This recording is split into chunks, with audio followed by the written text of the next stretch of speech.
ఈ ధరణి అనే ఏదైతే వెబ్సైట్ కావచ్చు లేకపోతే వారు చెప్తున్న ఈ సాంకేతిక అద్భుతము చంద్రశేఖరరావు గారు సొంతంగా కనిపెట్టిందో లేకపోతే చంద్రశేఖరరావు గారు సొంతంగా మన రాష్ట్రానికి అందించిన గొప్ప వరప్రదాయిని ఏం కాదు అధ్యక్ష.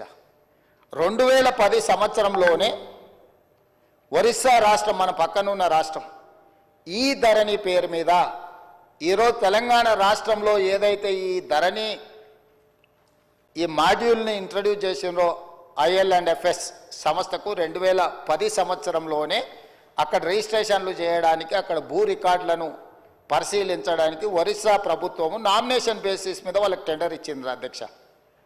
ఏ 2019 సంవత్సరంలో చంద్రశేఖరరావు గారు ఏ సంస్థకైతే కట్టబెట్టిండో అదే సంస్థ అదే యజమానులకు ఒరిస్సా రాష్ట్ర ప్రభుత్వము 2010 సంవత్సరంలోనే ఈ ధరణి పేరు కూడా మార్చలేదు అధ్యక్ష.